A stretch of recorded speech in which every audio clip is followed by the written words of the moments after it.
Researcher notes.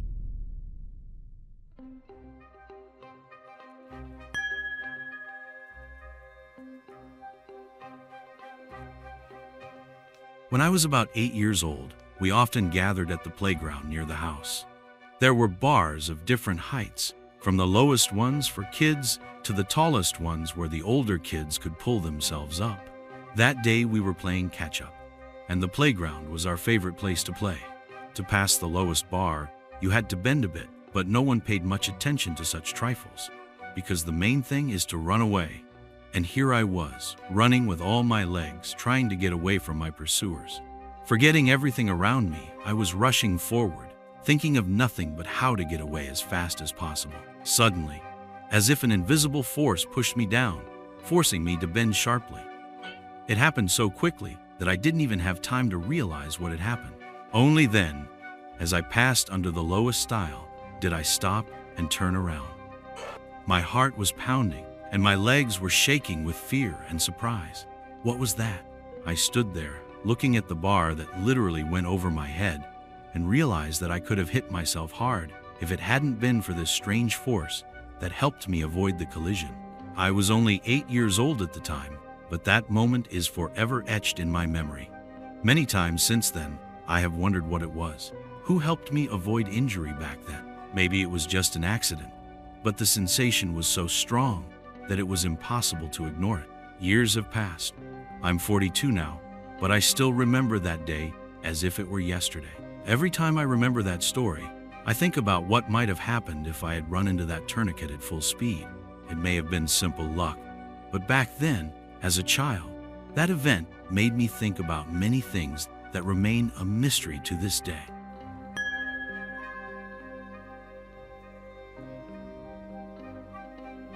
I can't say for sure whether this is due to some shift in reality, but the story I want to tell happened in the early 1980s, when I was studying at the economics department of a university. There was an Azerbaijani guy in our group whose name, alas, I no longer remember. So, he drew my attention. However, I will be honest, there was no sympathy between us. I did not like him at all. However, he was incredibly persistent and tried by all means to win my favor. One day, apparently deciding that the usual methods do not work, he took a rather unusual step. He bought a whole box of Sprint lottery tickets and brought them to class. The lottery was very popular back then, and you could buy tickets on almost every corner, including a small kiosk near our classroom building. The guy handed me a box and said, "This is for you. Open it." His insistence bordered on the intrusive, but I decided to try opening a few tickets. What was my surprise when every ticket I opened turned out to be a winner. The amount of winnings grew with each new ticket, and soon it became clear that we had won a very substantial amount of money. We went together to collect our prize. On the way, we discussed where we would spend the money and decided that we would celebrate our luck by going to the nearest ice cream parlor. But when we got to the kiosk, the cashier looked at our tickets and said they were blank, no winnings. We were both shocked. She looked at us like we were crazy, and I couldn't contain my laughter. My Azeri buddy stood nearby, twisting his head around as if trying to shake off some sort of obsession. We went back to class and told the other students what had happened. Everyone was amazed because they had seen the winning combinations on the tickets and even calculated the total amount. We promised the whole group that after receiving the prize, we would go to the cafe for ice cream. The next day, my persistent admirer showed up again with a new box of lottery tickets. This time, he offered to split the winnings in half with another student who volunteered to check the tickets. They opened them, and once again, a large win was revealed, one for the entire box. When they went to get the money, it turned out that the kiosk where the tickets were usually sold no longer existed. The students asked passers-by, and they confirmed that the kiosk had never been. We were all completely confused. This situation made a lasting impression on our group. The Azerbaijani became ill and soon stopped attending classes. In the end, he was expelled. The rest of the group continued to study, although I, as a direct participant of the events, still feel a slight perplexity. I would recognize the lottery seller and that mysterious kiosk if I met her again.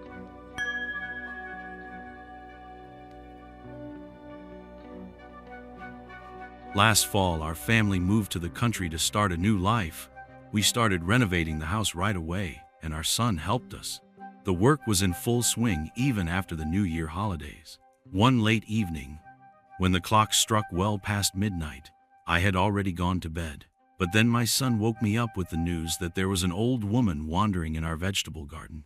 It seemed strange to me. The snow was deep, and the fence was high, and it was unclear how she could even get there. Of course, I went outside and invited her into the house because it was dark and cold outside. I offered Grandma some food and made a bed for her. She told me that she had returned from a funeral in a neighboring village with another woman. Although no one else had been seen with her, Grandmother's behavior was unusual. She was talking to herself, and to my questions she answered that she was communicating with her husband, whom, naturally, I had not seen. The night passed uneasily. In the morning I took her to the bus stop, which was not far from our house. A few days later, volunteers and the son of this elderly woman came to our village. It turned out that she had gone missing and had been diagnosed with dementia. When I heard about it, I felt remorse. I should have called the rescuers and not let her go alone. However, nothing could be changed. The woman, whose name was Rima, soon died under unknown circumstances, which I found out later from the internet. A few nights later, I couldn't sleep again and looked out the window. It was about 2 o'clock in the morning, and I saw the same old lady walking past our house. Surprisingly, she turned around, smiled at me, and waved. I automatically responded with the same gesture. At first, I assumed it was one of my new neighbors, whom I didn't know very well yet. But then what happened made me cold. The old woman literally vanished into thin air. It took me a long time to come to my senses. To this day, I can't understand what exactly happened. Maybe it was the same Rima who came back to say goodbye to me and show me that everything was fine. Maybe those who had left were watching us from above and knew how we felt.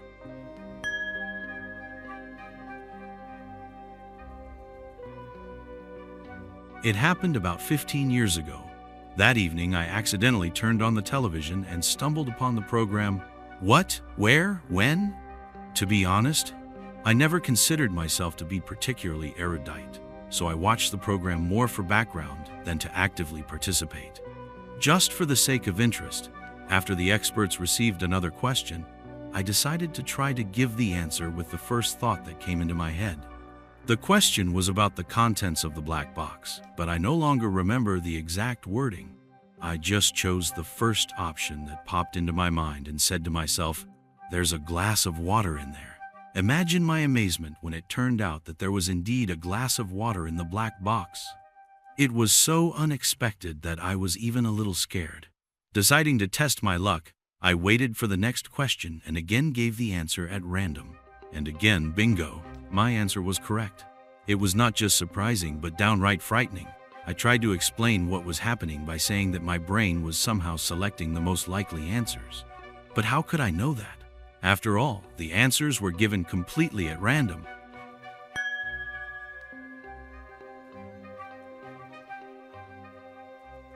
"20 years have passed since those events, which have always remained in my memory. The father of my then 5-year-old daughter had gone to live permanently in Germany. My friends and I had gathered at a cafe to spend the evening together, but everyone was in a depressed mood. We left early and went home with our own thoughts. It was hard and sad for me, because I had to figure out how to explain to the little girl why her daddy wouldn't be around anymore. Returning home, we were walking along the canal. Suddenly, my daughter said, "Daddy and I went swimming here." These words touched my heart, and I decided to come closer to the water. The bank of the canal was fortified with large, rough stones, and I was wearing flip-flops on a high platform. I took my daughter in my arms and took the first step, but suddenly, everything went wrong. When I woke up, I realized that I was lying on the ground. The stones around me seemed to have parted, forming an even contour around my body. They were only a few centimeters from my head. My daughter was lying on top of me, screaming, "Mommy! Mommy!" Years have passed. She is long grown up, but I still remember that moment to this day. Horror grips me at the thought of what could have happened. I could have hurt my child, and I could have hurt myself. But someone or something saved us. Maybe it was some other reality? Or was it a parallel world where I actually died? This incident got me thinking about a lot of things. Maybe there is more to it than just coincidence or luck.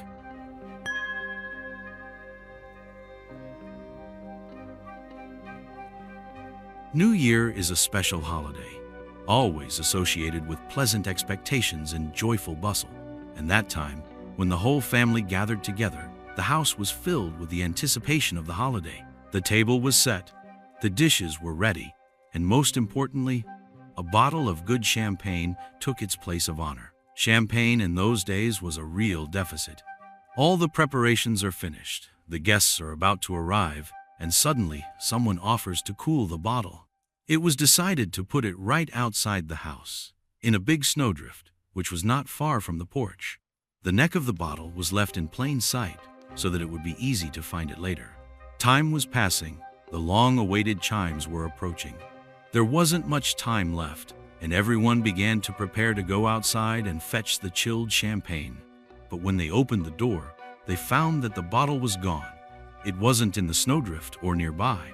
All the snow was dug through with their hands, but to no avail. Some even returned to the street several times, hoping they had missed something important. However, a thorough search yielded no results. And then, months later, spring arrived. The snow began to melt, and one day, while walking past that very spot, someone noticed a familiar shape. It turned out to be a bottle of champagne that had gone missing on New Year's Eve. It was lying unharmed, as if waiting for its time. This incident was a reminder to the whole family of how surprising twists of fate can be, even in such simple moments of life.